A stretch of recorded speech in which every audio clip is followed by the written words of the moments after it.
میں وہ غالب ہوں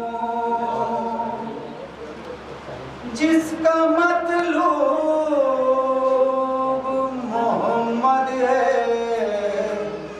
میں وہ طالب ہوں کل عرب پر میری ہیبت ہے،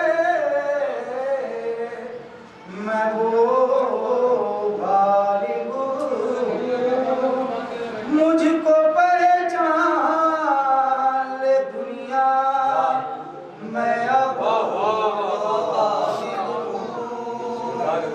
مجھ کو پہچان لے دنیا، میں اب غالب ہوں۔ ارے روز و شب صبح و مساء حافظ ایمان میں تھا، بے سہارا تھے محمد تو نگہباں میں تھا، بے سہارا تھے محمد تو نگہباں میں تھا۔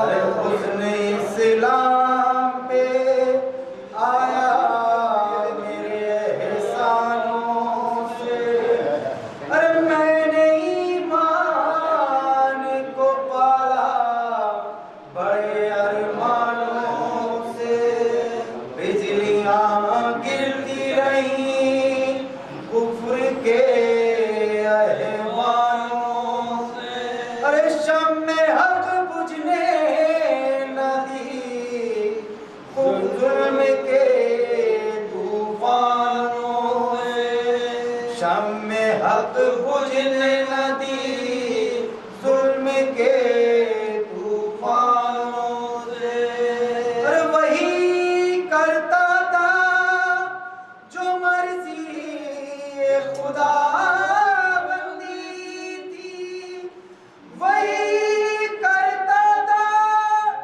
جو مرضی خدا بندی تھی، ارے میرا ایمان محمد کی رضامندی تھی، میرا ایمان محمد کی رضامندی تھی، ارے جاگتا تھا میں محمد کو سلا دیتا تھا، ان کے بستر پہ میں بیٹوں کو لٹا دیتا تھا، راہ میں کانٹا جو آتا تھا ہٹا دیتا تھا، ارے میں تہے دل سے محمد کو دعا دیتا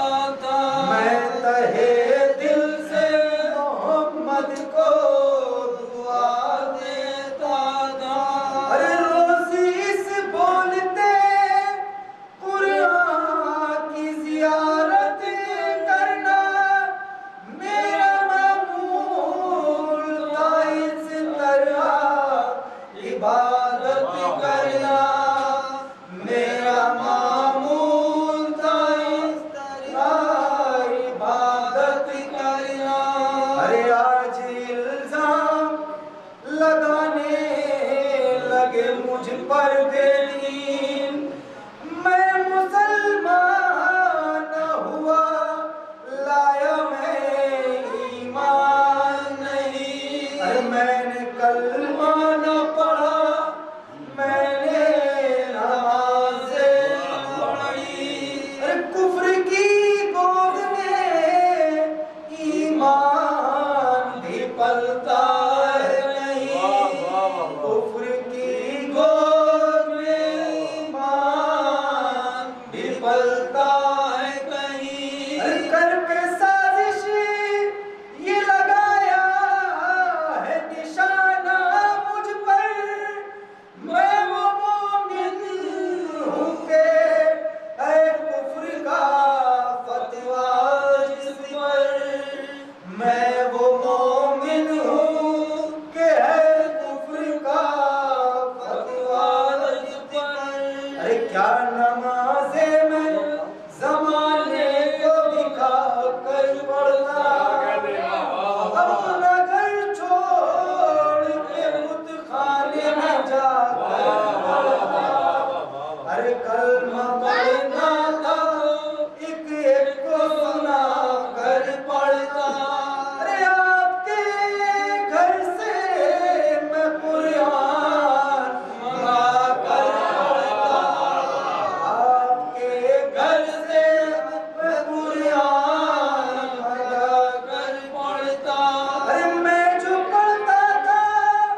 کہتے ساتھ دیتا نہ نبی کا تو میں مومن ہوتا باپ ہوتا نہ علی کا تو میں مومن ہوتا باپ ہوتا نہ علی کا تو میں مومن ہوتا باپ ہوتا نہ علی کا تو میں مومن ہوتا اہل ایمان کے لیے بات یہ غیرت کی ہے ایک کافر نے پیغمبر کی کفالت کی ہے خطبہ عہد پڑھانے کی جسارت کی ہے اس میں میری نہیں توہین شریعت کی ہے اس میں میری نہیں توہین شریعت کی ہے لمحہ فکر ہے یہ سارے زمانے کے لیے کوئی مومن نہ ملا عہد پڑھانے کے لیے کوئی مومن نہ ملا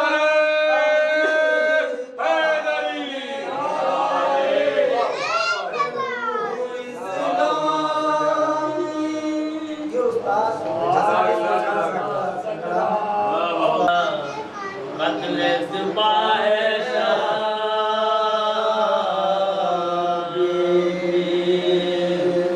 جب ہوئی زور قتل سپاہ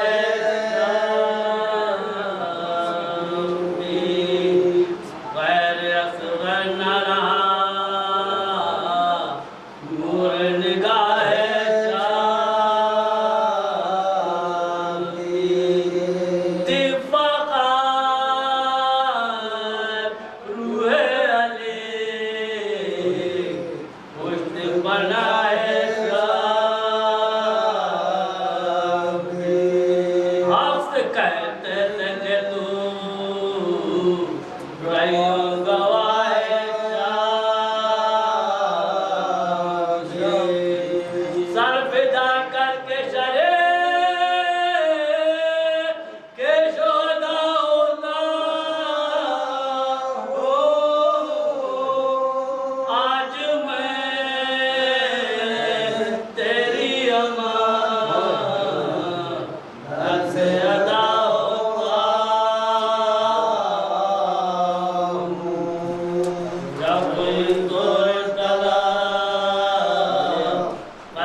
اپنا قاسم میرا باقی ہے نہ اکبر باقی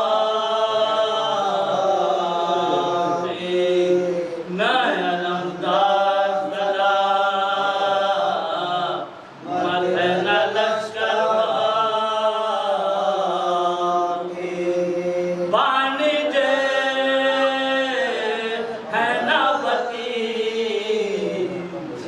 نہ برادر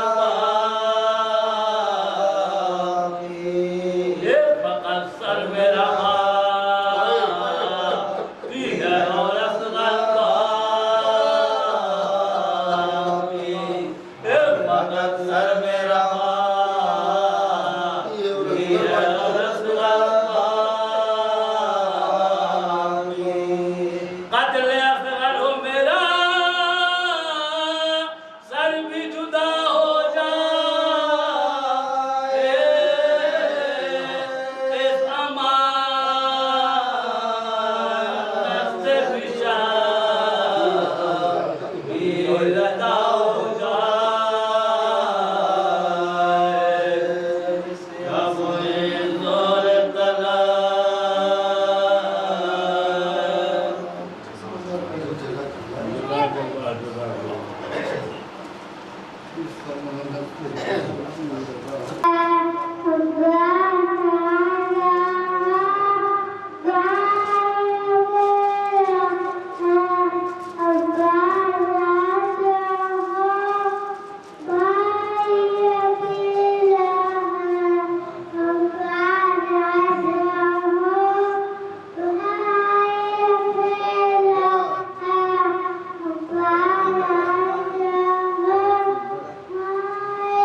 کہ شاہ نے تعمیر کی ہے کربلا سب کے لیے، شاہ نے تعمیر کی ہے کربلا سب کے لیے، جس طرح سے دھوپ پانی اور ہوا سب کے لیے۔ شاہ نے تعمیر کی کہاں کم ہوئی تیری توقیر، یہ ہے دنیا کی فقط خواب خیالی، ورنہ قید ہو کر بھی کہاں کم ہوئی تیری توقیر۔ اور ظلم 2 مرتبہ عابد تیرے قدموں میں جھکا، ظلم 2 مرتبہ عابد تیرے قدموں میں جھکا، پہلے پہنائی ہے پھر بعد میں کھولی زنجیر، پہلے پہنائی ہے پھر بعد میں کھولی زنجیر۔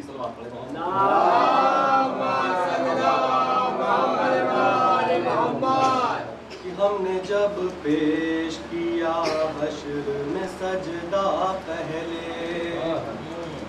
ہم نے جب پیش کیا حشر میں سجدہ پہلے، ہم نے جب پیش کیا حشر میں سجدہ پہلے، آئی آواز خدا عشق ازالہ پہلے، ہم نے جب پیش کیا حشر میں سجدہ پہلے، اور دل نے جنت کا کیا ہی تھا ارادہ جب تک، دل نے جنت کا کیا ہی تھا ارادہ جب تک، فرش مجلس نے پکارا کہ ادھر آ پہلے، فرش مجلس نے پکارا کہ ادھر آ پہلے، اور شہ کے قدموں میں نظر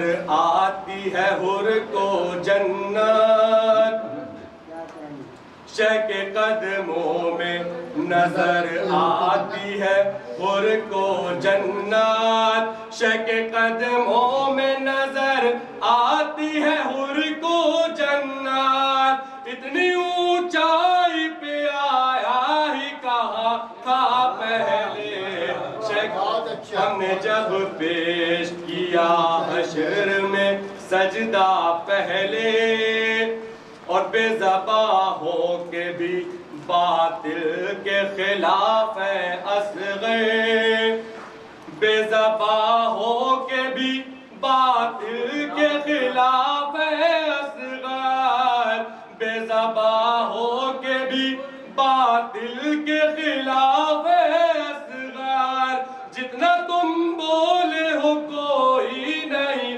بولا پہلے، جتنا تم بولے ہو کوئی نہیں بولا پہلے، مصرع دیکھیں گے، جتنا تم بولے ہو کوئی نہیں بولا پہلے، اور سال بھر یاد رہے اپنے پرائے چہرے، سال بھر یاد رہے اپنے پرائے چہرے، سال بھر یاد رہے اپنے پرائے چہرے، اس لیے رکھا محرم کا مہینہ پہلے، اس لیے رکھا محرم کا مہینہ پہلے، صلوات علی محمد۔ یہ میرے اللہ کا مجھ پر بڑا احسان ہے، یہ میرے اللہ کا مجھ پر بڑا احسان ہے، دل میں ہے ہوں بے علی اور ہاتھ میں دل میں ہے ہوں بے علی اور ہاتھ میں قرآن ہے، اور چاہے جب چاہے کرو ماتم کرو سب سے اچھا سب سے پیارا اپنا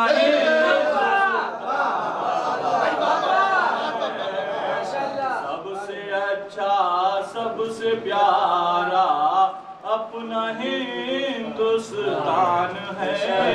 ایک صلوات پڑھیں محمد علیہ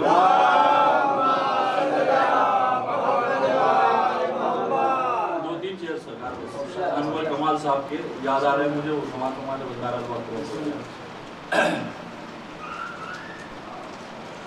علم جو حضرت عباس کا نہیں ہوتا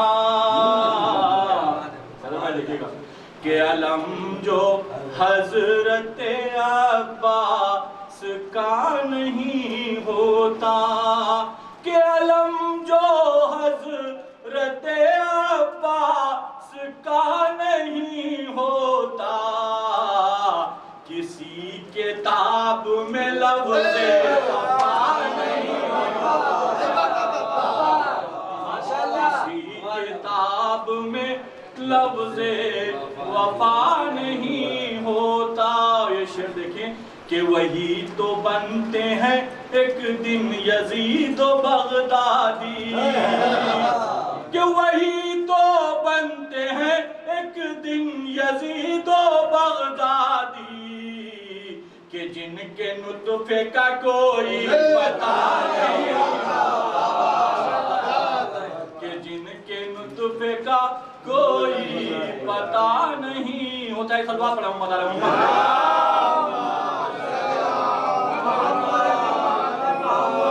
کہ جن کے نطفے کا کوئی پتہ نہیں ہوتا اور فدق نہ چھنتا قلم بھی نبی کو مل جاتا کہ فدق نہ چھنتا قلم بھی نبی کو مل جاتا.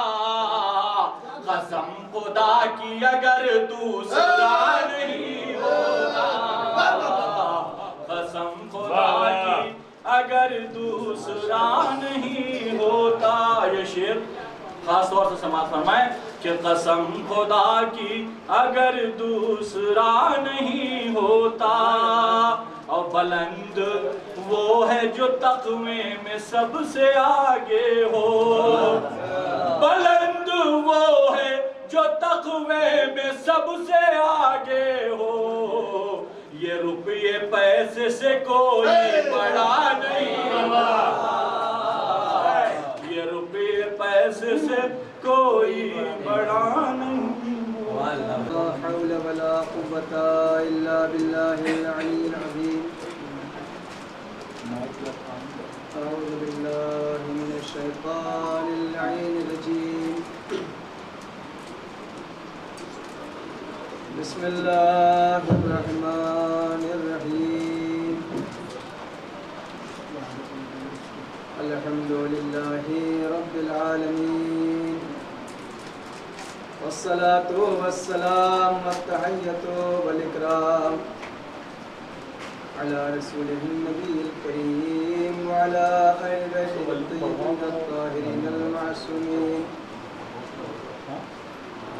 الذين أذهب الله عنهم الرجس وطهرهم تطهيرا.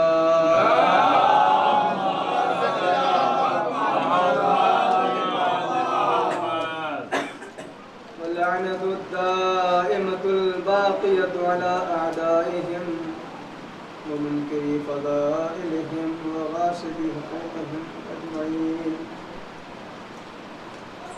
أما بعد فقد قال رسول الله صلى الله عليه وآله وسلم بسم الله الرحمن الرحيم. حسين مني وأنا من حسين أحب الله من أحب حسينا. صلوات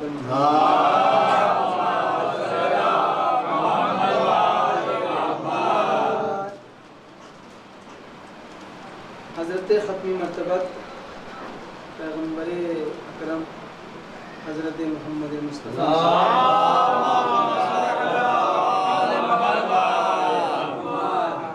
ارشاد گرامی ہے کہ حسین منی و انا من حسین، حسین مجھ سے ہے اور میں حسین سے ہوں. احب اللہ من احب حسینہ، اللہ اس سے محبت کرتا ہے جو حسین سے محبت کرتا ہے. بے شک. عزیزان گرامی، یہ پیغمبر کی حدیث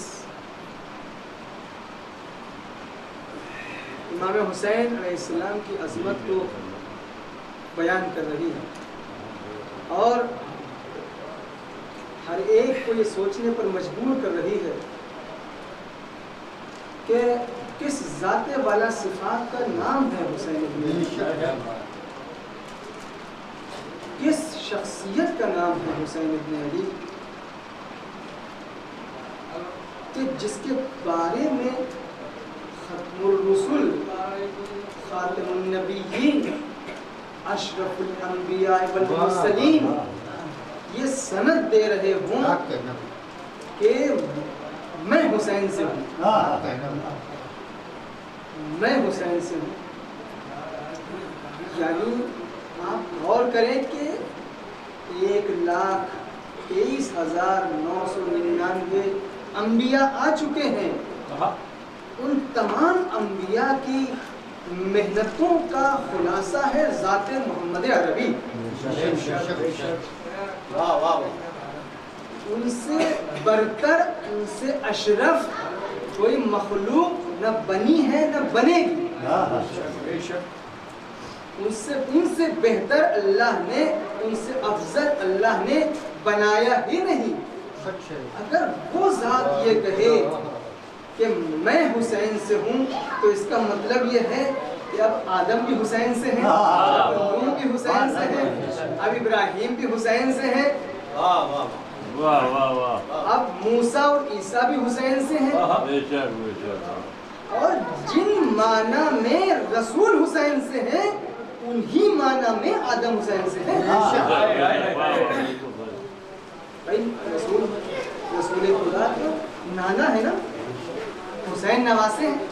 نواسا تو نانا سے ہوتا ہے، سب نے سنا، لیکن نواسے سے کوئی نانا ہو کیا نہیں سنا ہوگا. اور یہ سوال ذہن میں آتا ہے کہ اے اللہ کے نبی، یہ بات تو سمجھ میں آتی ہے کہ نواسا نانا سے ہو، لیکن یہ کیسے ہو گیا کہ نانا نواسے سے ہو؟ تو شاید رسول پاک کی آواز دیں کہ دیکھو یہی تو سمجھانا چاہتا ہوں، یہ تو سب سمجھتے ہیں کہ نواسا نانا سے ہوتا ہے،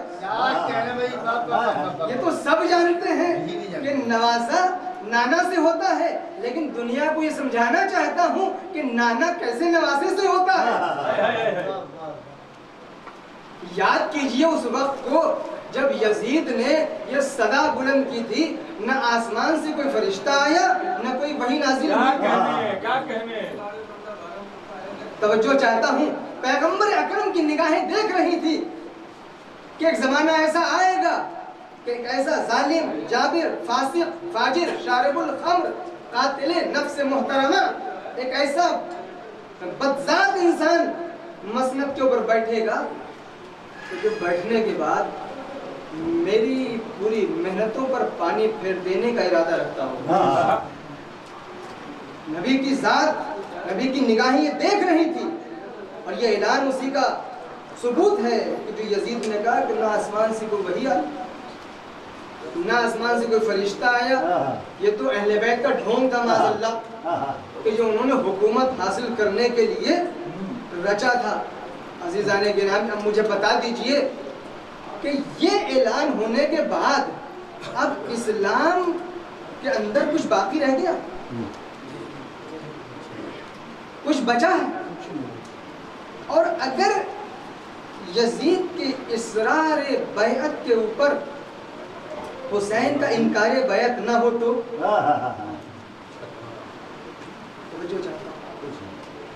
کچھ بچا ہے؟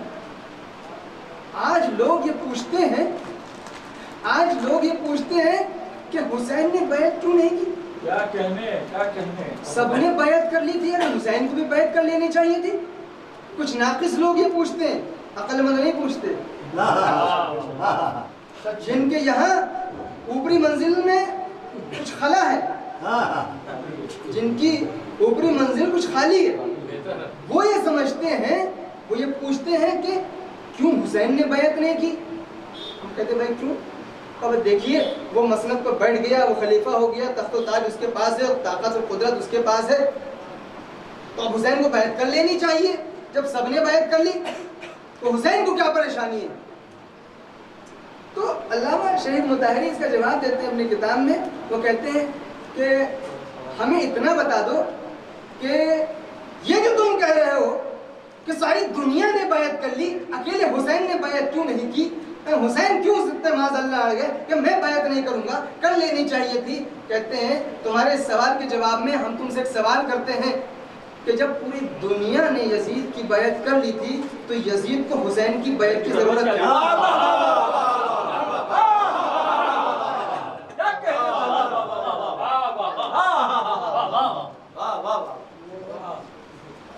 سوال ہے کہ نہیں بھائی؟ تم یہ کہہ رہے ہو سب نے بیعت کر لی تھی تو ان کو بھی کر لینی چاہیے. ہم یہی تو پوچھ رہے ہیں کہ جب سب نے کر لی تو ان کی بیعت کی ضرورت کیا ہے؟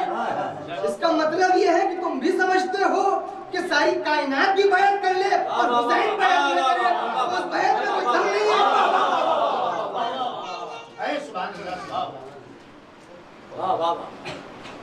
تو ادھر سے اصرار بیعت ہے اور ادھر سے انکار بیعت ہے. ادھر سے اصرار بیعت ہے اور ادھر سے انکار بیعت ہے. اور یہ اگر حسین اگر آج بیعت کر لیں تو جتنی محنت آدم نے آ کے کی ہے, کیا کہہ رہے ہیں, جتنی نوح نے آ کے کی ہے, جتنی ابراہیم اسماعیل 1,24,000 انبیاء آئے ہیں, محنتیں کی ہیں, سختیاں برداشت کی ہیں, آج ہر ایک نبی کی محنت اگر ٹکی ہے تو حسین کی زبان کی ایک جنبش کے اوپر, ایک جنبش کے اوپر. یہی وجہ ہے نا کہ آپ زیارت وارثہ جب پڑھتے ہیں کہ اے آدم کے وارث ہمارا سلام, اے نوح کے وارث ہمارا سلام, اے ابراہیم کے وارث ہمارا سلام, اے موسیٰ کے وارث ہمارا سلام. عزیزان گرامی یہ سلام یوں ہی نہیں ہے, اس لیے کہ حسین کی لبوں کی حرکت پر نوح کی محنت ٹکی ہوئی تھی, ابراہیم کی محنت ٹکی ہوئی تھی, موسیٰ اور عیسیٰ کی محنت ٹکی ہوئی تھی. سبحان اللہ, واہ واہ واہ. لفظوں کو بدل کے یوں کہہ سکتا ہوں کہ حسین انکار بیعت نہیں کر رہے تھے بلکہ نوح کی محنتوں کو بچا رہے تھے, ابراہیم کی محنتوں کو بچا رہے تھے, رسول عربی کی محنتوں کو بچا رہے تھے. اب سمجھ میں آیا, یزید نے کہا تھا نہ کوئی آسمان سے وحی آئی نہ کوئی فرشتہ آیا, یزید یہ چاہتا تھا سب کچھ ختم ہو جائے. میرا حسین اٹھا, آواز دی, اگر تو باطل کا نمائندہ ہے تو میں حق کا نمائندہ ہوں. اگر تو چاہتا ہے کہ میرے نانا کے نام کو مٹا دے تو یاد رکھ جب تک حسین باقی ہے میرے نانا کے نام کو نہیں مٹا سکتا. اور اگر نام محمد آج باقی ہے تو حسین کی وجہ سے باقی ہے. میرے نبی کی نگاہیں دیکھ رہی تھی, اسی لیے فرمایا حسین منی وانا من حسین, حسین مجھ سے ہے میں حسین سے ہوں. کہنے کا مطلب یہ ہے کہ نواسا تو نانا سے ہوتا ہے لیکن نانا نواسے سے اس لیے ہے کہ اگر یہ نواسا نہ ہوتا تو نانا کا مقصد ختم ہو جاتا. نانا کے مقصد کی اگر بقا ہے تو وہ حسین کی وجہ سے ہے. عزیزان گرامی, حسین کے ایک انکار کے اوپر ٹکا ہوا ہے سب کچھ. اور آپ دیکھیں یزید نے جب خط لکھا ہے مدینے کے والی کو, کیا لکھا ہے کہ بیعت لے لو, اور اگر بیعت نہ لیں تو سر تن سے جدا کر دو, سر تن سے جدا کر دو. قسم خدا کی انہوں نے پہچانا ہی نہیں کہ حسین کسے کہتے ہیں. انہوں نے پہچانا ہی نہیں. یہ موت سے ڈراتے ہیں, حسین کو موت سے ڈراتے ہیں, جس کے باپ نے یہ اعلان کیا ہو واللہ اللہ کائنات فرماتے واللہ لابن ابی طالب انس بالموت من الطفل بثدی امہ خدا کی قسم ابو طالب کے لال کو خدا کی قسم ابو طالب کا لال موت سے اس سے زیادہ مانوس ہے جتنا بچہ شیر مادر سے مانوس ہے. ارے ہائے علی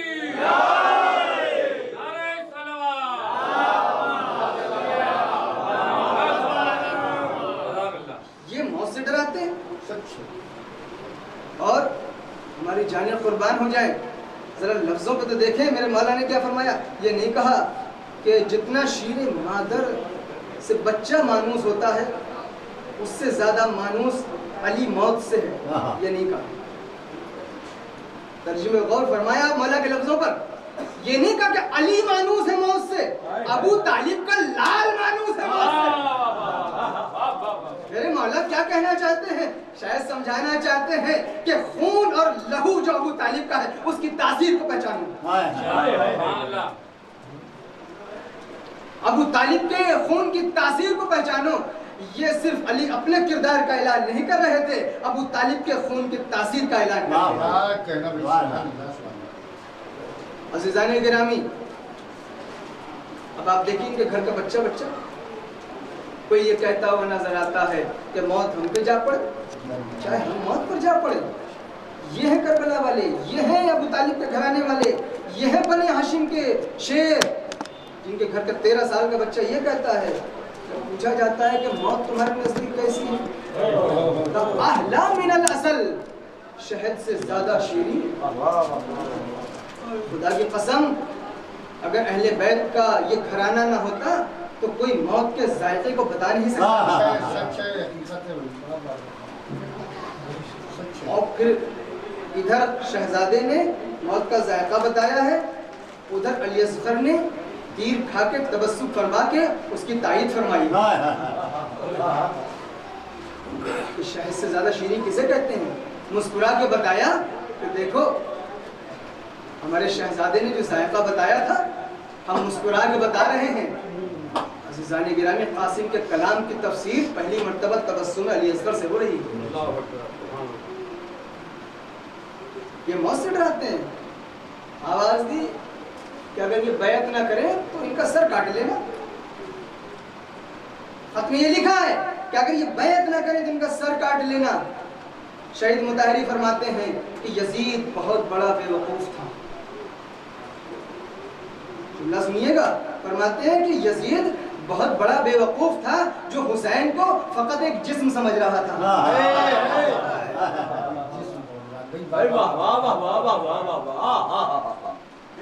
یزید بے وقوف شخص کا نام ہے جو حسین کو صرف جسم اور بدن کے اندر محدود کیے ہوئے ہیں کہ اگر بیعت نہ کریں تو سر کو کاٹ لو. اس کو یہ نہیں معلوم کہ سر کو کاٹنے سے حسین ختم نہیں ہوں گے. اس لیے کہ حسین کسی جسم کا نام نہیں ہے بلکہ حسین تو ایک فکر کا نام ہے, حسین تو ایک نہضت کا نام ہے, حسین تو ایک انقلاب کا نام ہے, حسین تو ایک تحریک کا نام ہے, حسین تو ایک مشن کا نام ہے. حسین کے سر و تن میں جدائی کر دینے سے حسین کی فکر کو ختم نہیں کر سکتے. یہی وجہ تھی جب انہوں نے سر و تن میں جدائی کر دی تو حسین نے نو کے نیزہ پہ قرآن پڑھ کے بتایا تم نہیں جیتے.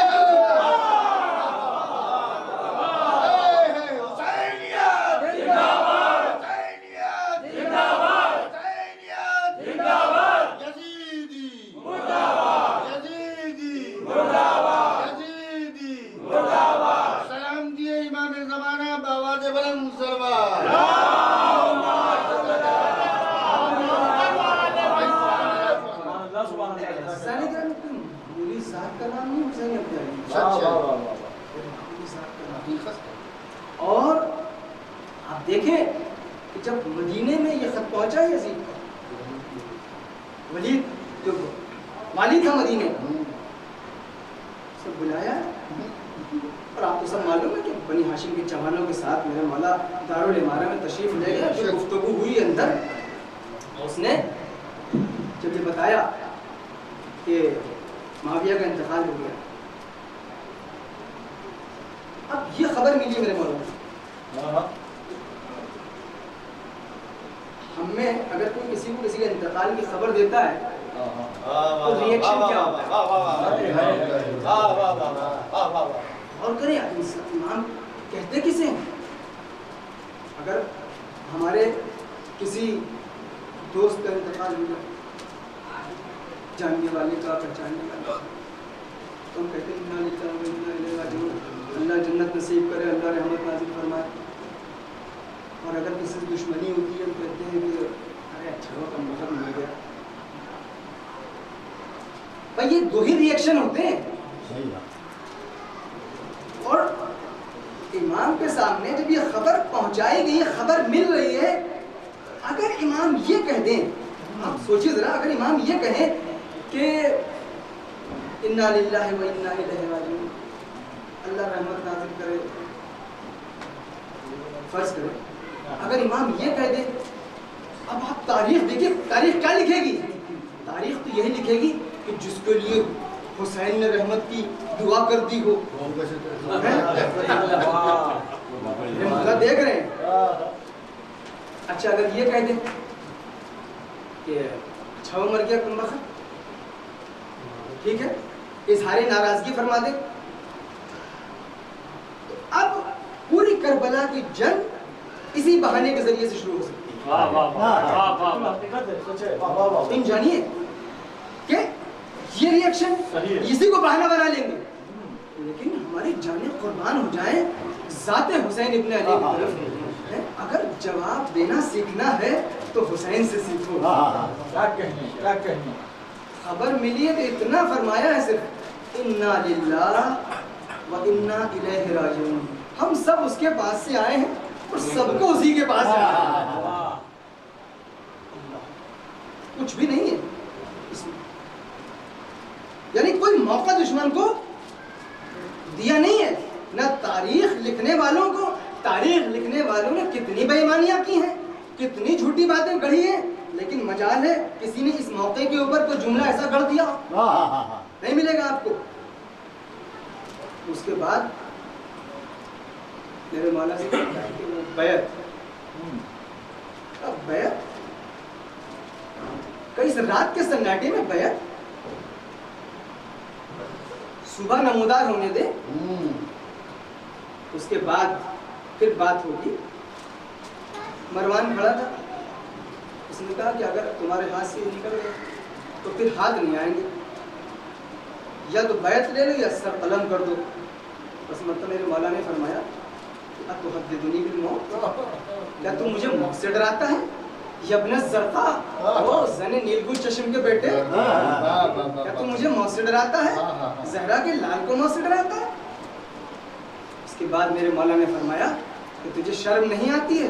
انا نحن اہل بیت النبوہ و معدن الرسالہ و مختلف الملائکہ و یزید.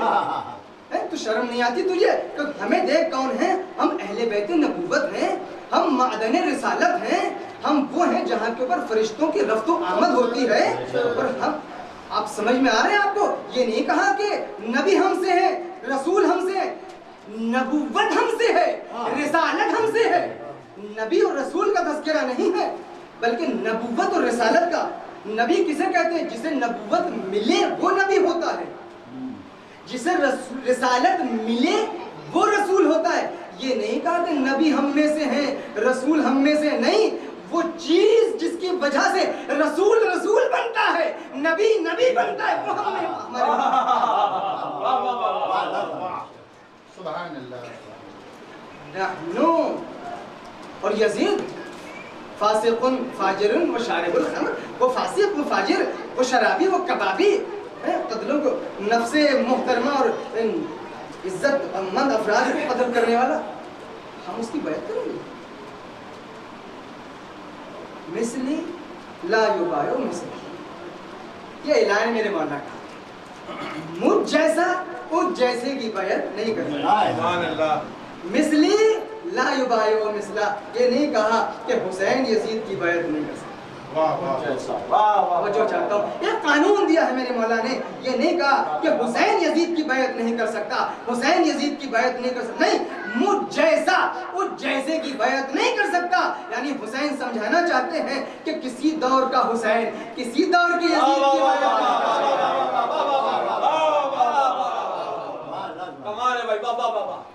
کسی دور کا حسین کسی دور کے یزید کی بیعت نہیں کر سکتا۔ اور یاد رکھیے گا عزیزان گرامی، یہ دو کردار ہیں جو ہمیشہ سے چلے ہیں، ایک یزیدی کردار ہے، ایک حسینی کردار ہے، اور دونوں کرداروں کی ایک بنیاد ہے، ایک کی بنیاد جھوٹ کے اوپر ہے، ایک کی بنیاد سچائی کے اوپر ہے، ایک کی بنیاد مکاری کے اوپر ہے، ایک کی بنیاد ایمانداری کے اوپر ہے۔ اور ہمیشہ سے یہ ہے سلسلہ،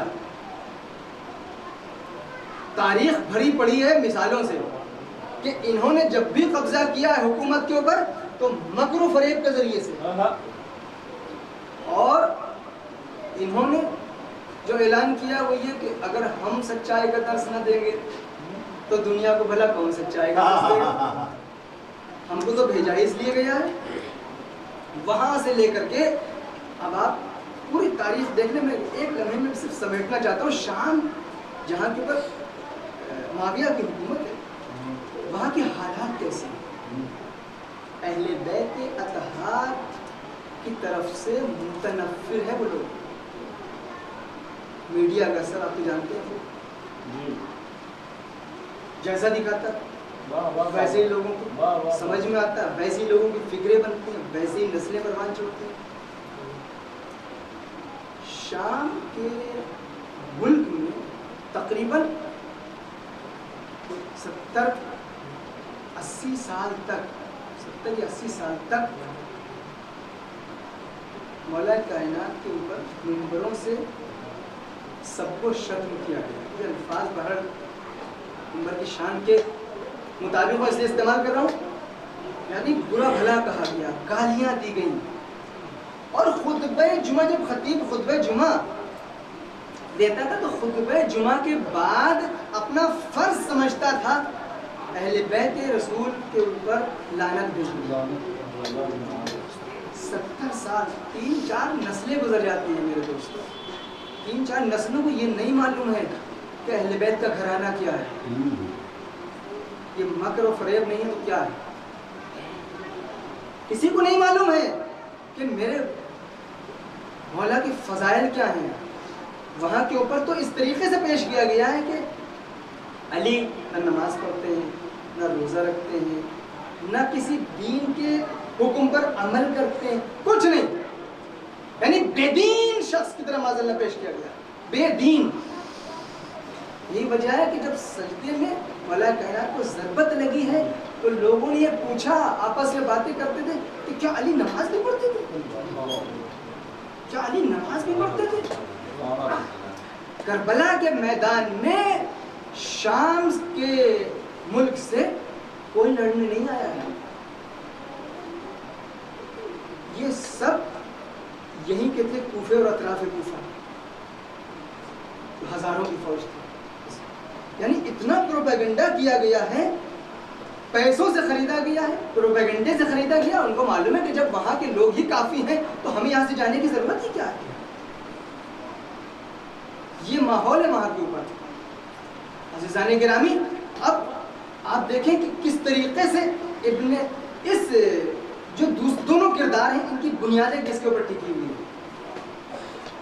اگر میرے مولا نے یہ فرمایا تھا نا کہ کیا معاویہ اپنے کو مجھ سے زیادہ چالاک اور ہوشیار سمجھتا ہے؟ خدا کی قسم معاویہ مجھ سے زیادہ ہوشیار نہیں ہے، لیکن علی کی مجبوری یہ ہے کہ علی شریعت کا پابند ہے، علی دین کا پابند ہے، اور علی والے وہی ہوتے ہیں جو دین کے پابند ہیں۔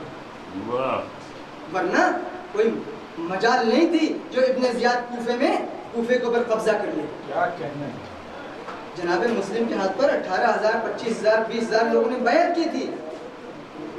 آپ مجھے بتائیے کہ جب ابن زیاد داخل ہوا ہے، دیکھیں کیسے ان کی بنیاد مکر و فریب کے اوپر ہے۔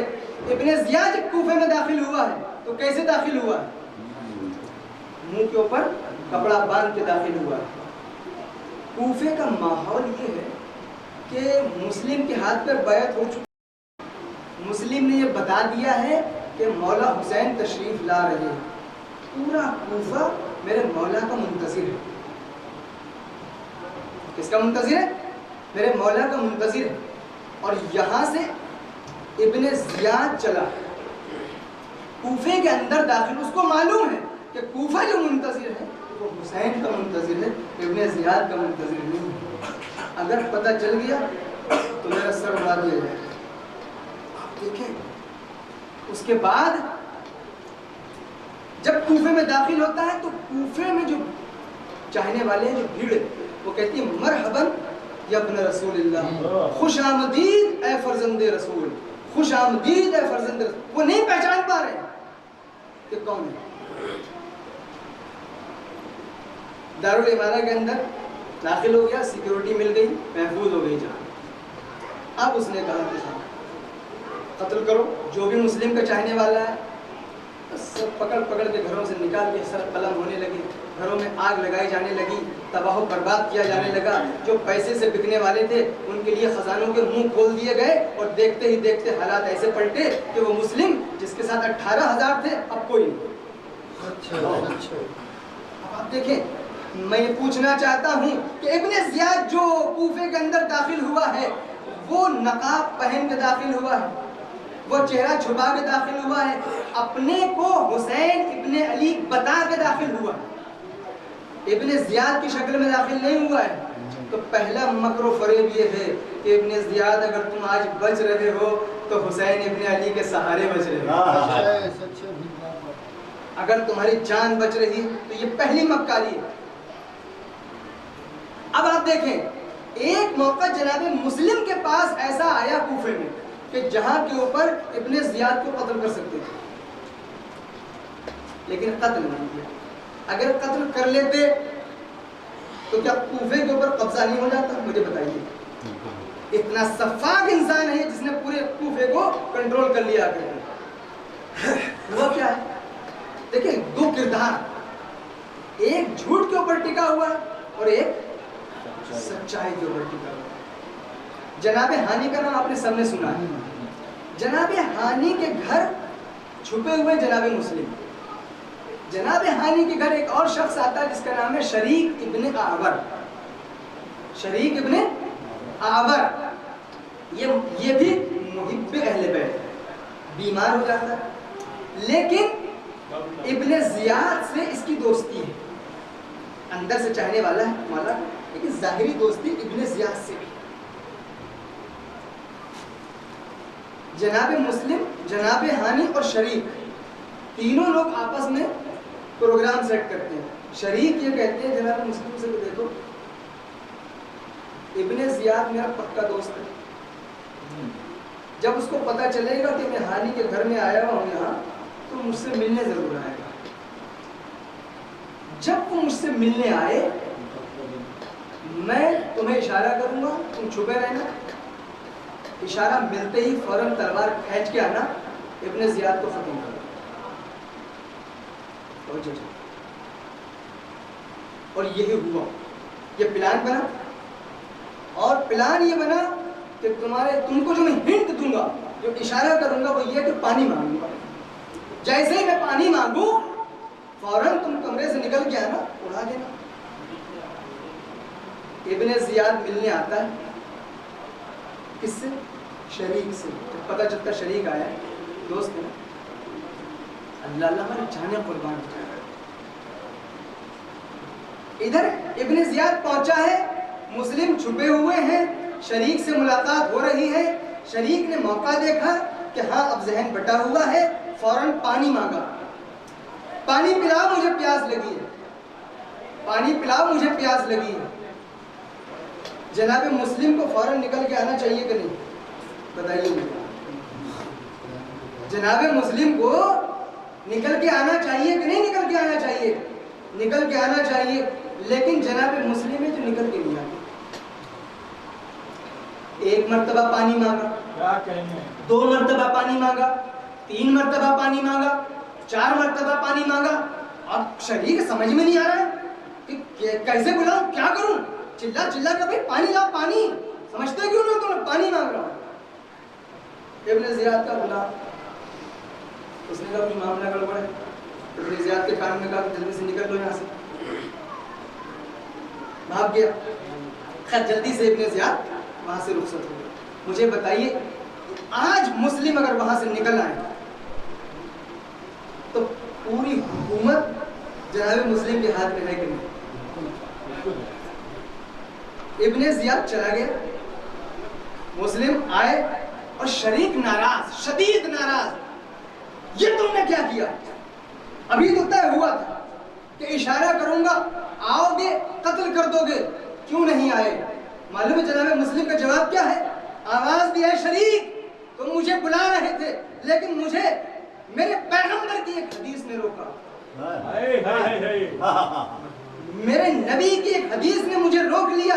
کہا کیا؟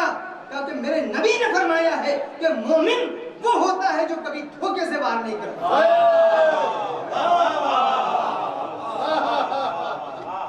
مومن وہ ہوتا ہے جو کبھی دھوکے سے وار نہیں کرتا۔ اللہ اللہ ہماری جانیں قربان ہو جائے جناب مسلم ابن عقیل کے اوپر۔ مسلم ابن عقیل اسے کہتے ہیں جو حدیث رسول پر عمل کرنے کے لیے پوری کوفے کی حکومت کو ٹھکرا دیا۔ پورا کوفہ پورے اپنے قبضے میں ہے لیکن نہیں، ٹھکرا دیا۔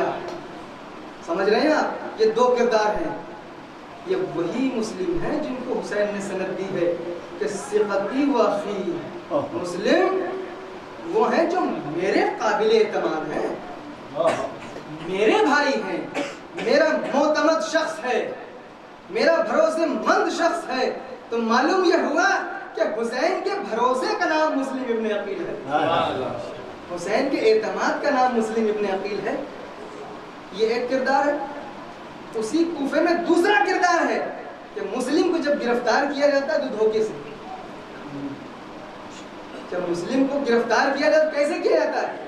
یہ تو بنی ہاشم کے خانوادے کا شعر ہے۔ 500 کی فوج آئی، پھر 500 کی آئی، قابو میں نہیں آتا ہے۔ عزیزان گرامی، یہ دو کردار ہیں کہ ایک کردار کی بنیاد جھوٹ اور مکاری کے اوپر ہے، دوسرے کردار کی بنیاد ایمانداری اور صدق و صداقت کے اوپر ہے۔ عزیزان گرامی، یہی وجہ تھی کہ یزید کی طرف بہت سارے آ تو گئے لیکن عزیزان گرامی سب دولت کی لالچ میں آئے۔ حسین کی طرف جتنے آئے وہ کردار کی کشش کی وجہ سے آئے۔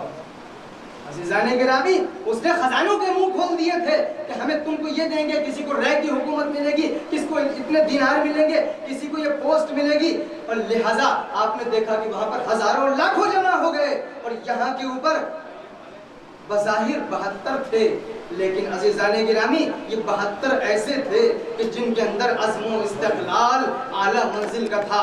عزیزان گرامی، تو مجھے کہنے دیجئے کہ جو دولت کی لالچ میں جمع کر لے اسے یزید کہتے ہیں، جو کردار کی دولت سے جمع کرے اسے حسین کہتے ہیں، اسے حسین کہتے ہیں۔ عزیزان گرامی، حسین کے ساتھ لوگ پوچھتے ہیں کہ حسین جیتے یا ہارے؟ میں پوچھتا ہوں کہ مجھے اتنا بتا دو، کہتے ہیں یزید کی طرف اتنا لشکر تھا، حسین کی طرف اتنے کم تھے۔ میں کہتا ہوں کہ یزید کا جتنا لشکر تھا آج کسی کی نشان قبر بتا دو، یزید کا جتنا لشکر تھا آج کسی کا نشان قبر بتا دو، لیکن میرے حسین کو آ کر کے دیکھو، میرے حسین کی بارگاہ کو آ کر کے دیکھو، کربلا کے میدان میں میرے حسین کا روضہ آ کر کے دیکھو کہ جس کو چاروں طرف لاکھوں کی تعداد نہیں کروڑوں کی تعداد ہے۔ تم ہم سے پوچھتے ہو کہ حسین ہار گئے یا حسین جیت گئے؟ حسین اسے کہتے ہیں کہ جو سر کو کٹا دے لیکن سر کو کٹا کے میدان کو فتح کر دے۔ سر کاٹ کے ہارنے والے کو یزید کہتے ہیں، سر کٹا کے جیتنے والے کو حسین کہتے ہیں۔ جو زندہ رہ کے مر جائے اسے یزید کہتے ہیں، جو مر کے بھی زندہ رہ جائے اسے حسین کہتے ہیں۔ یہ حسین ابن علی کی ذات ہے۔ عزیزان گرامی، کوئی معمولی چیز نہیں ہے حسین ابن علی۔ یہی وجہ ہے کہ آج پوری دنیا حسین کا ذکر منا رہی ہے. آج پوری دنیا حسین کا ذکر منا رہی ہے. اس کی وجہ یہی ہے کہ حسین نے حکم خدا کے سامنے یزید کا انکار کیا. حسین نے انکار کر دیا. تم سر کاٹنا چاہتے ہو کاٹ لو, لیکن نہیں, ہم تمہاری بیعت نہیں کر سکتے. مثلی لا یبایع مثلا, وہ جیسا اس جیسے کی بیعت نہیں کر سکتا. یہ حسین کا اعلان عام ہے. اور یہی نہیں, میرے مولا نے یہ بھی فرمایا ہے کہ دیکھو یہ وہ بیعت ہے کہ جو ایک طریقے کی ذلت ہے, وہ ہیہات من الذلہ, اور ذلت سے ہم بہت دور ہیں. ذلت سے ہم بہت دور ہیں. یہ وہ ذلت ہے جسے اللہ برداشت نہیں کر سکتا. یہ وہ ذلت ہے جسے اس کا رسول بھی برداشت نہیں کر سکتا. یہ وہ ذلت ہے جسے کوئی صاحب ایمان برداشت نہیں کر سکتا. اس کے بعد فرمایا وہ حجور طابت, یہ وہ ذلت ہے کہ میں جن پاکیزہ گودیوں میں پلا ہوں وہ گودیاں بھی اس کو برداشت نہیں کر سکتی. یعنی حسین در واقع اپنے کردار کا اعلان بھی کر رہے ہیں, ان پاکیزہ گودیوں کے کردار کا بھی اعلان کر رہے ہیں جہاں پہ حسین کو پرورش ملی.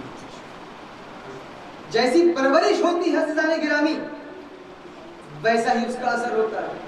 جیسی پرورش ہوتی ہے ویسی ہی تاثیر ہوتی ہے. جو نجس گود میں پلا ہوتا ہے اس کا انجام نجاست کے اوپر ہوتا ہے. جو پاکیزہ گودیوں میں پلا ہوتا ہے اس کا انجام پاکیزگی اور طہارت کے اوپر ہوتا ہے.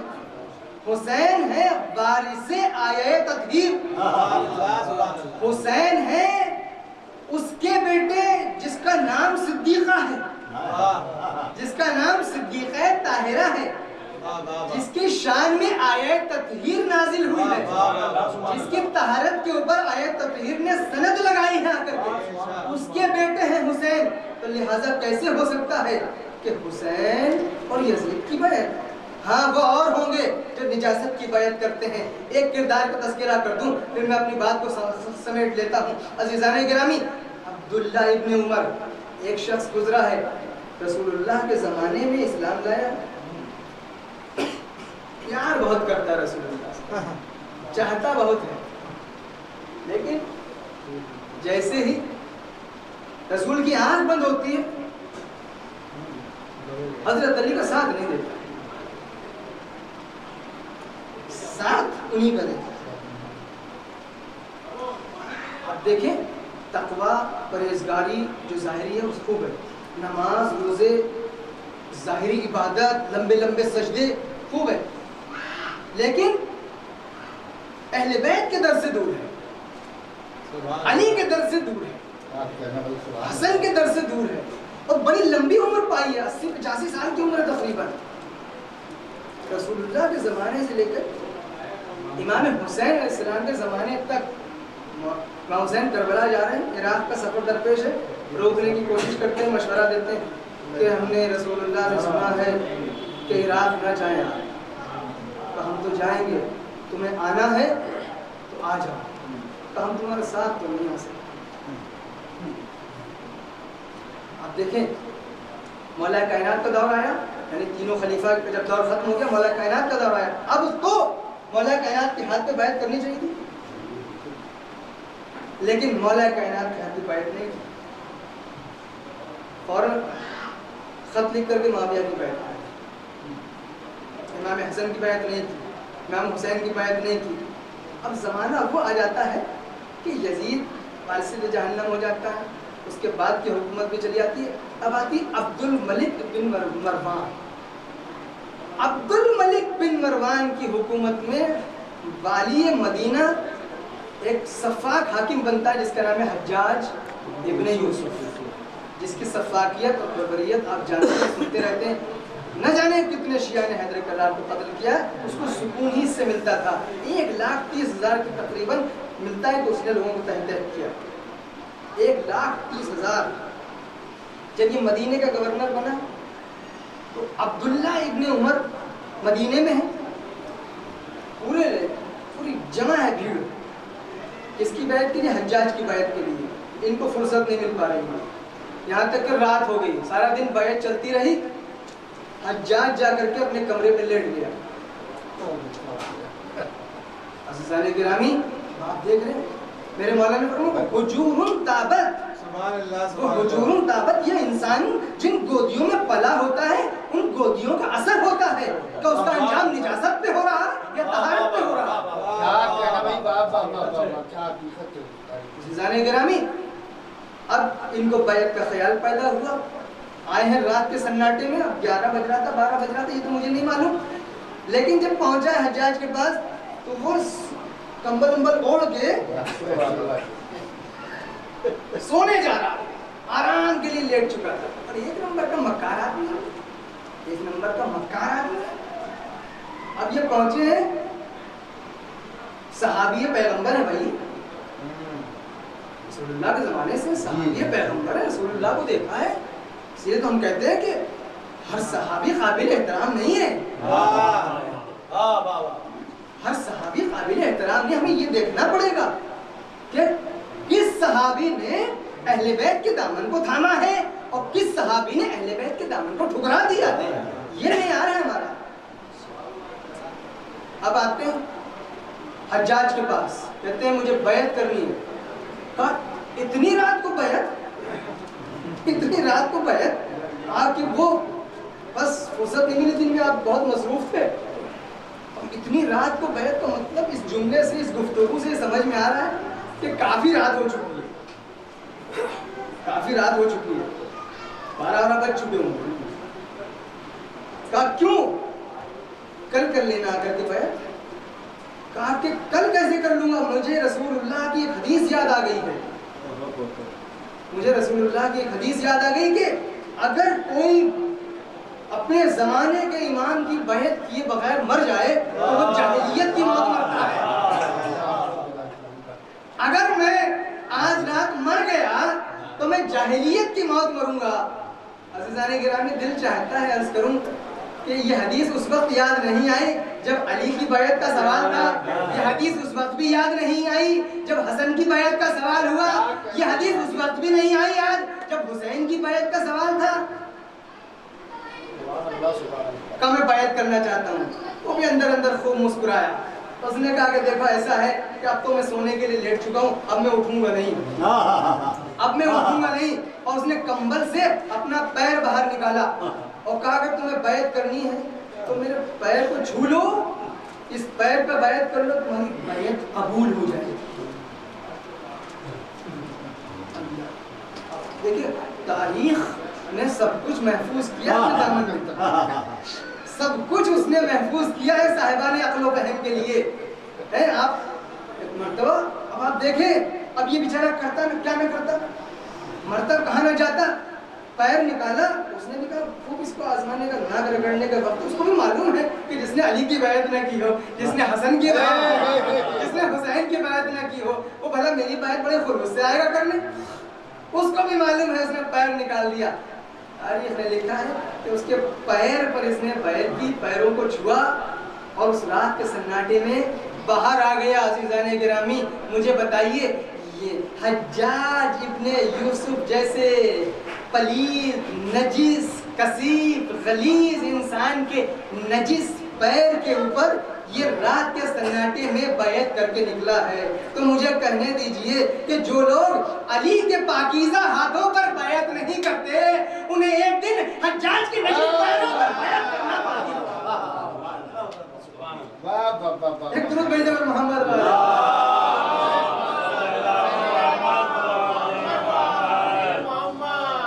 ایک مرتبہ اور درود بھیجے.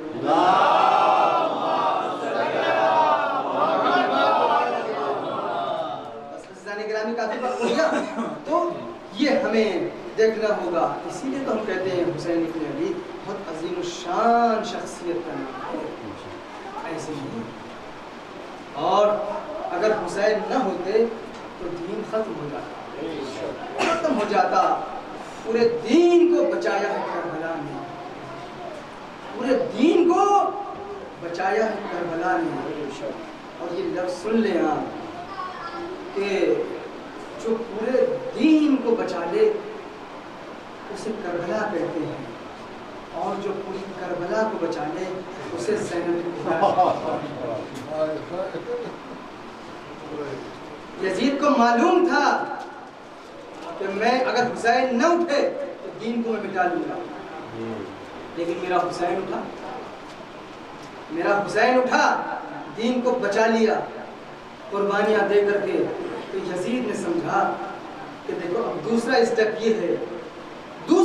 یہ ہے کہ کربلا کو کربلا میں دفن کر دیا جائے۔ دوسرا اسٹیپ یہ ہے، دوسرا اس کا قدم یہ تھا کہ ایک پلان تو میرا فیل ہو گیا، اب اگر مجھے اپنے پلان میں کامیاب ہونا ہے تو ایک جنگل میں ایک واقعہ ہوا ہے، نہ کوئی میڈیا ہے نہ کوئی رپورٹرز ہیں، آج کل کی خبریں ایک جگہ سے دوسری جگہ صحیح طریقے سے نہیں پہنچ پاتی ہیں، جبکہ اتنا میڈیا ترقی کر گیا ہے، آج بھی اتنا کنفیوژن ایجاد رہتا ہے، لیکن اس وقت نہ کوئی میڈیا ہے نہ کوئی رپورٹر ہے، نہ اتنی آمد و رفت کے تیز ذرائع ہیں، اونٹوں سے گھوڑوں سے سفر ہوتا ہے، ایک مہینے سے انسان ایک جگہ سے دوسری جگہ پہنچتا ہے، پوری مشینری ان کی ہے، پوری حکومت ان کی ہے، روایتیں گڑھنے والے ان کے ہیں، جھوٹ گڑھنے والے ان کے ہیں، جو چاہے بنا لیں، جو چاہے لکھ لیں، جو چاہے کہتے ہیں۔ آپ اس ماحول کو سمجھیے، اس ماحول میں کربلا کے پیغام کو جو بچا لے اسے زینب العلیٰ مقام کہتے ہیں، اسے زینب العلیٰ مقام کہتے ہیں۔ عزیزان گرامی ایسے ہی نہیں ہے، سید سجاد کربلا جب شام کے دربار میں پہنچے ہیں، آپ کو معلوم ہے کیا صورتحال ہے وہاں کے اوپر؟ کیا صورتحال ہے؟ یہ تو رسیوں میں جکڑی ہوئی ہیں بیویاں۔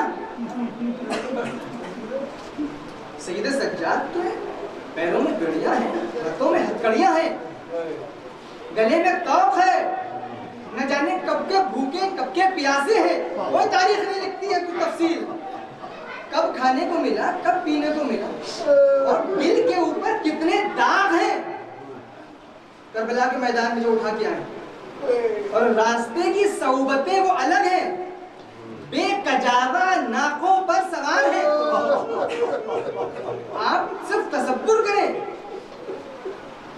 24 گھنٹے یا 48 گھنٹے مسلسل کربلا سے کوفے جانے میں لگے، اور بیویوں کو نہ رات کو ٹھہرایا گیا نہ دن کو ٹھہرایا گیا۔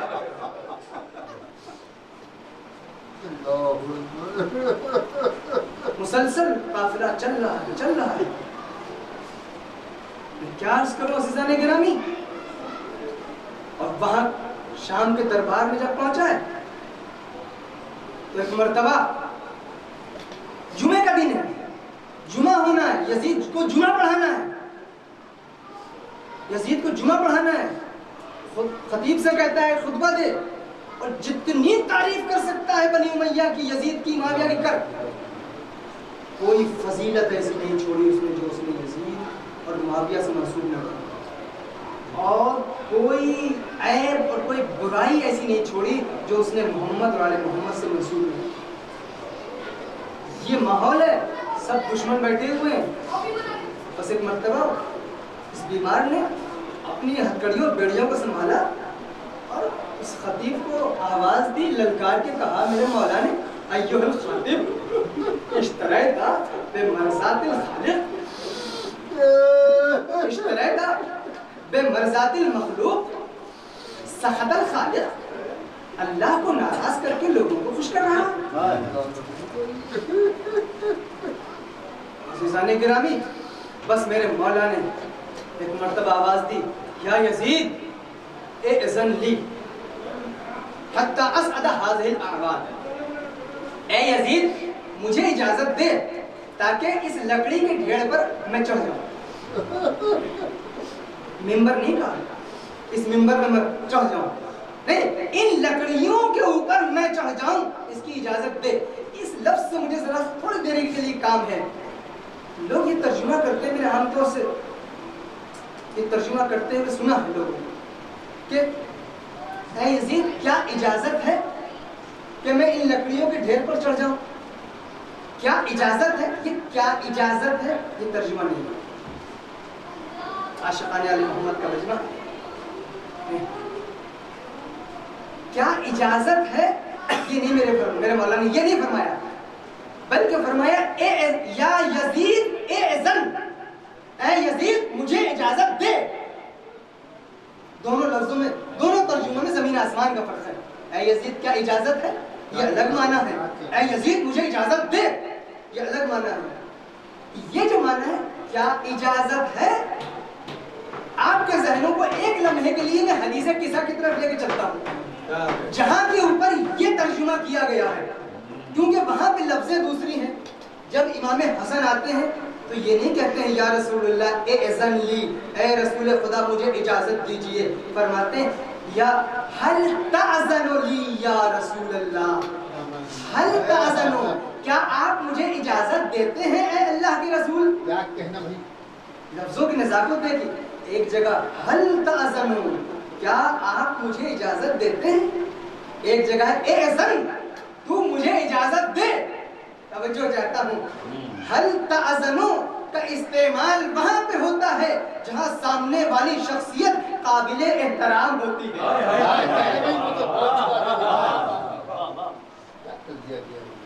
جہاں قابل احترام شخصیت ہو وہاں اجازت مانگی جاتی ہے، اور جہاں قابل مذمت شخصیت ہو وہاں حکم دیا جاتا ہے.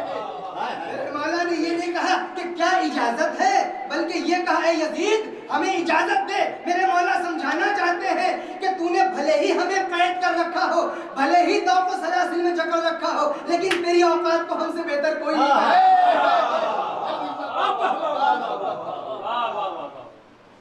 تیری اوقات کو ہم جانتے ہیں. اور اس کے بعد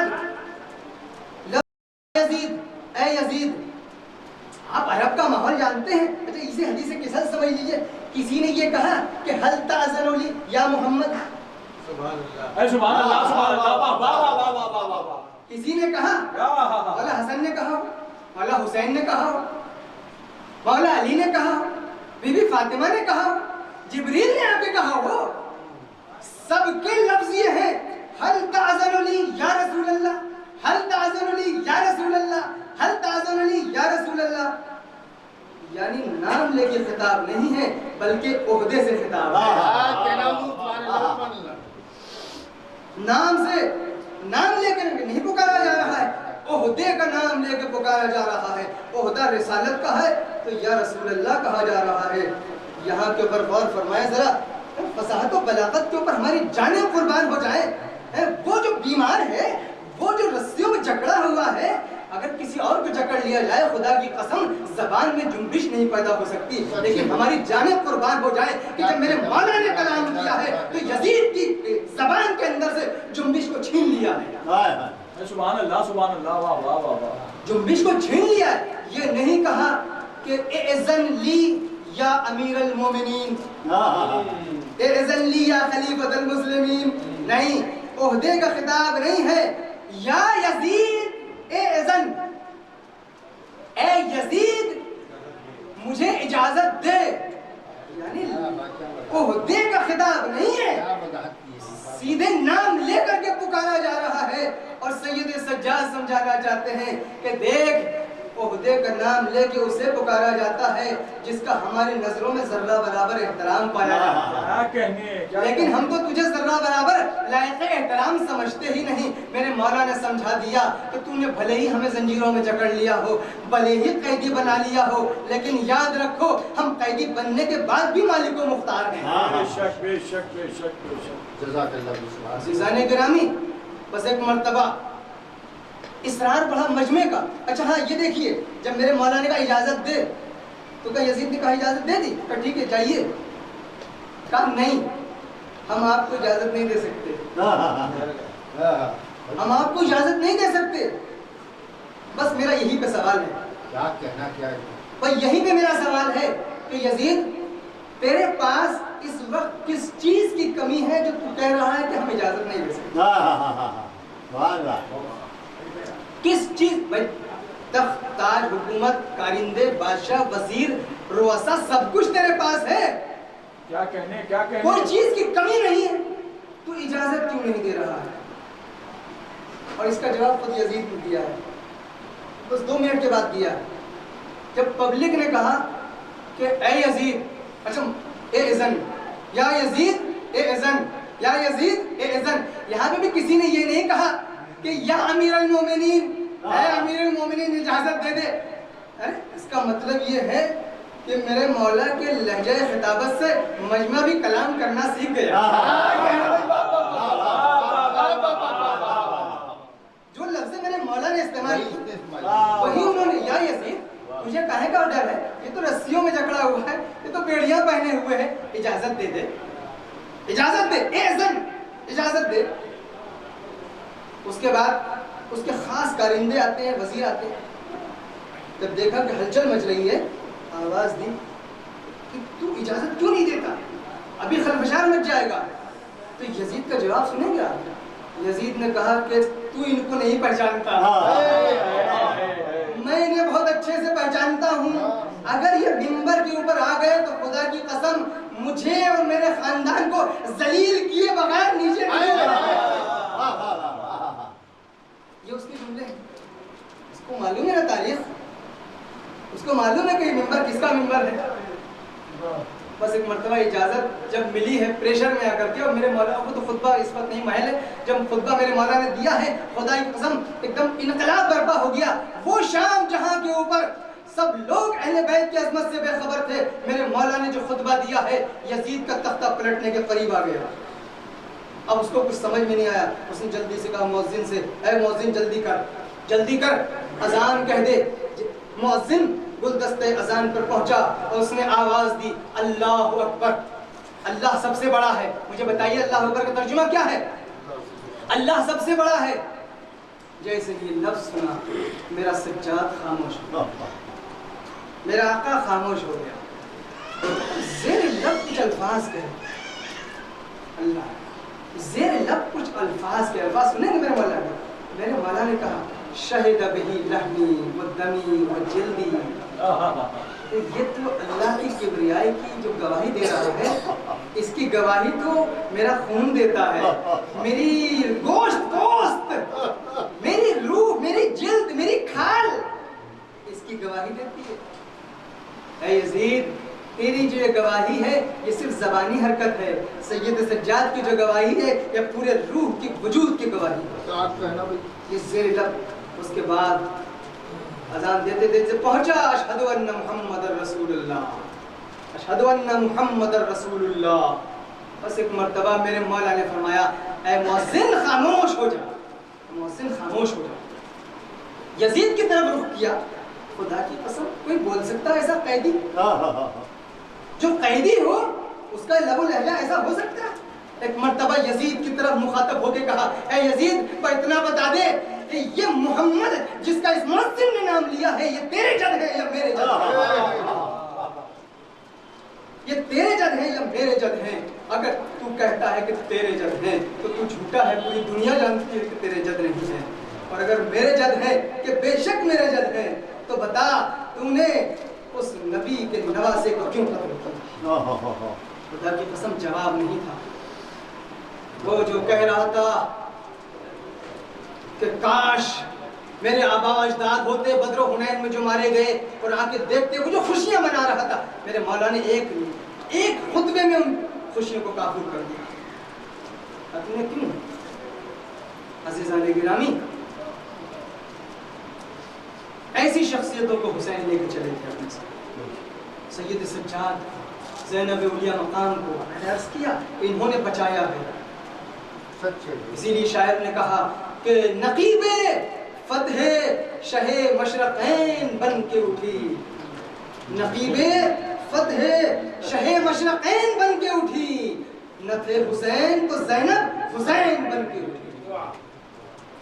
یہ ہے زینب. بس عزادارو کیا گزر گئے اہل بیت اطہار کے اوپر, ان بیویوں کو کہ جو کہ نبی کی نواسیاں اور علی کی بیٹیاں ہیں. یہ وہ ایام ہیں کہ جب کوفے سے گزر کے شام تک پہنچ چکے ہیں اور ایک ایک رسی میں 12 گلے ہیں. خدا آپ کو کسی غم میں نہ رلائے سوائے غم سید الشہداء کے. عزیزان گرامی جب حسین شہید کر دیے گئے تو بیویوں کی چادروں کو چھیننے کا مرحلہ آیا. بس یہ وہ مقام تھا کہ جب دشمن اپنے اپنے گھوڑوں پر سوار ہوئے اور نو کے نیزہ سے بیویوں کے سروں سے چادروں کو چھیننے لگے. بیویاں ایک خیمے سے دوسرے خیمے میں جاتی تھیں، لیکن جب سارے خیمے جل گئے تو بیویاں باہر آ گئیں. ساری بیویوں کی چادریں چھین لی گئیں، بس ایک بیوی کی چادر رہ گئی، اور وہ ہے علی کی بڑی بیٹی زینب. ایک ملعون ہے جس کے ہاتھ میں نیزہ ہے، گھوڑے کے اوپر سوار ہے، نیزی کی انی کو بار بار بی بی کے سر مقدس میں چبھوتا ہے، چاہتا ہے کہ شہزادی کی چادر کو چھین لے. اور میری شہزادی ہے جو چادر کے گوشے کو بہت مضبوطی کے ساتھ پکڑے ہوئے. اللہ اللہ، بس ادھر سے دشمن کوشش کرتا ہے کس طریقے سے چادر چھین لے، ادھر سے زینب کی کوشش یہ ہے کہ میرا پردہ سلامت رہ جائے، میرا پردہ سلامت رہ جائے. لیکن مقتل نے لکھا ایک مرتبہ وہ وقت آیا کہ ظالم نے تازیانہ کو لہرایا، اور تازیانہ لہرا کے اس زور سے زینب کبریٰ کے دستے مبارک پر مارا لیکن چادر کا گوشہ چھوٹ گیا. بس ایک مرتبہ فراز کا رخ کیا، آواز دی، اے میرے غیرت دار پیا.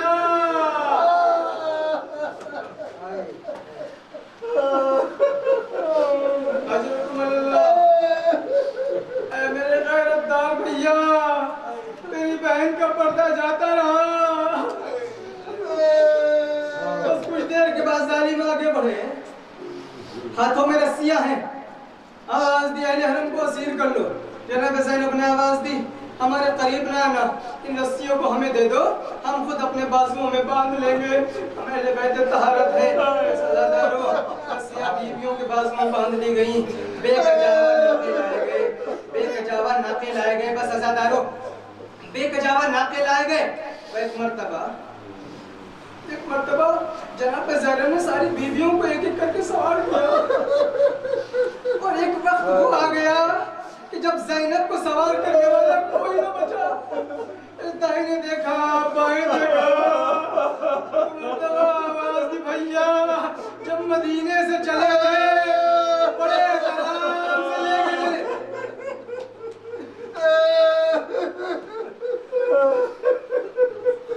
عزیزارو، اسی قافلے میں حسین کی ایک چھوٹی سی بچی بھی ہے جس کا نام سکینہ لکھا ہے اور جس کی عمر 4 برس کی ہے.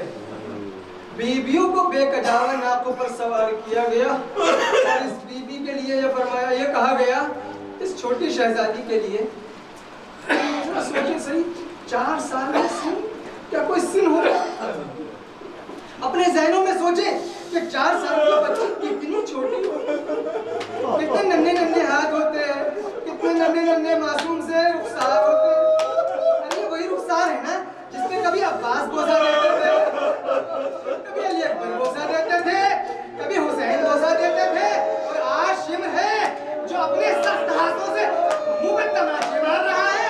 جیسا تماچا لگتا تھا فرات کا رک کر کے کہتی تھی چچا بچا لو.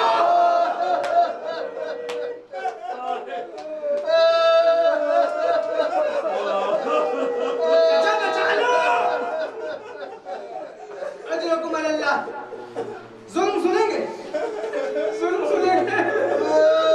ایک مرتبہ حکم دیا کہ اس چھوٹی سی حسین کی لاڈلی بچی کو اس کی پھوپھی زینب کی گود میں نہ بٹھانا. پھر کیا کہ اس کو الگ ناقے پر سوار کرو.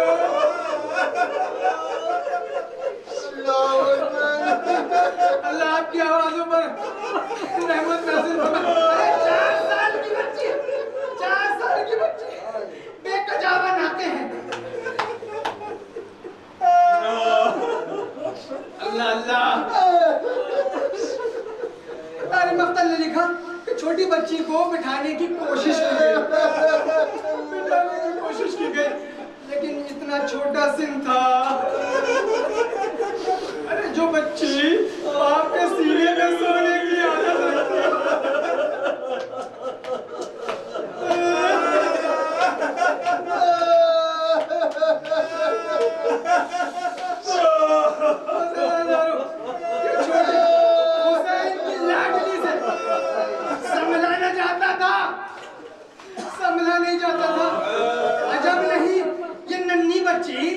اپنی پھوپھی کی طرف حسرت سے دیکھ کے کہتی ہوگی اے پھوپھی اماں مجھے بچا لو.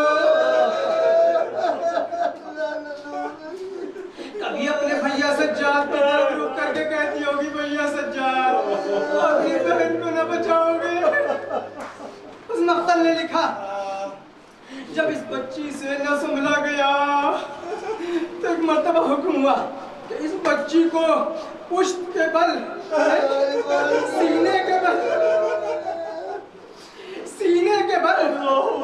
ناکی کی پشت پر لٹا کے اسے رسیوں سے جکڑ کے باندھ دیا جائے.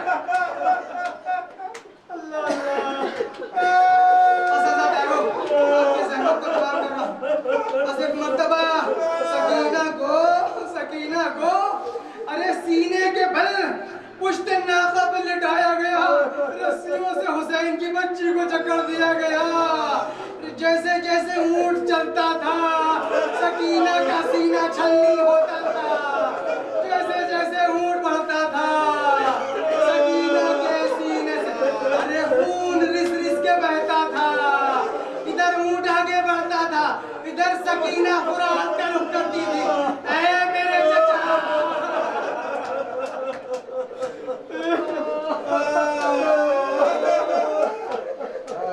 اجرکم اللہ. عزیزان گرامی لیجیے یہ قافلہ کوفے کے بازار میں آ گیا, اس جگہ آ گیا جہاں کے اوپر وہ کوفہ, جہاں کے اوپر شہزادی زینب جہاں شہزادی بن کے رہتی تھی, جہاں علی کی بیٹی سے ملنے کے لیے خواتین قطار میں کھڑی ہوا کرتی تھی. آج وہ زینب اپنے بالوں سے اپنا چہرہ چھپائے ہوئے ہے, کوفے کے بازار سے گزر رہی ہے. دل میں یہ دعا کر رہی ہے کہ ہمارا کوئی جاننے والا نہ مل جائے.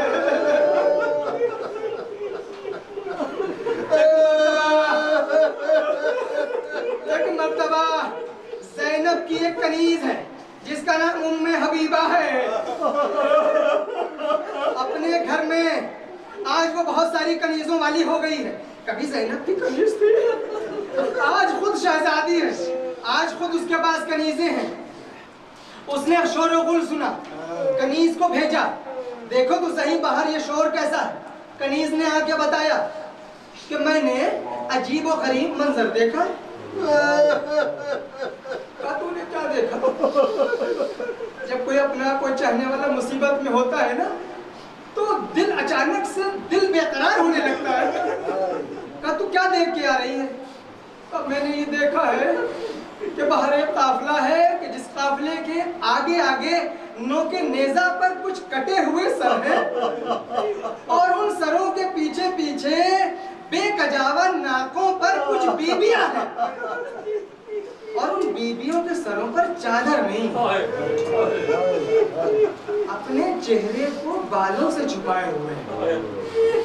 بس ام حبیبہ نے اتنا سنا اور آواز دی کہ یہ تو کیسی باتیں کر رہی ہے.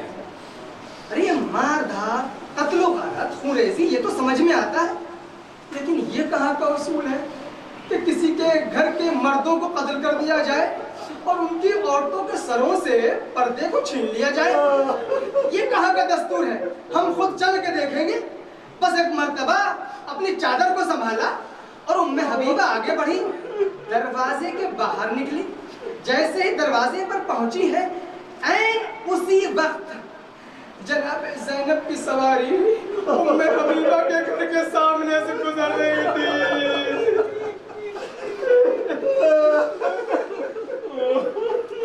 ایک مرتبہ ام حبیبہ نے کہا اے بی بی اتنا بتائیے کہ آپ لوگ کہاں کے رہنے والے ہیں, آپ لوگ کہاں کے رہنے والے ہیں. ایک مرتبہ جناب سکینہ نے دیکھا, آواز دی پھوپھی اماں یہ کوئی چاہنے والی معلوم دیتی ہے. پھوپھی اماں کیا ہو سکتا ہے, تھوڑا سا پانی مجھے مل جائے. یہ جملہ مجھے بتا رہا ہے کہ نہ جانے سکینہ کب سے پیاسی ہے.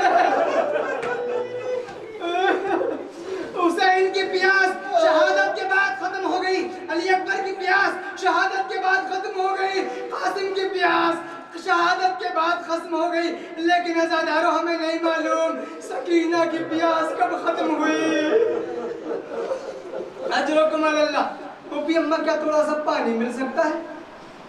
آواز دی ہے بی بی کہ میری بچی بڑی پیاسی ہے.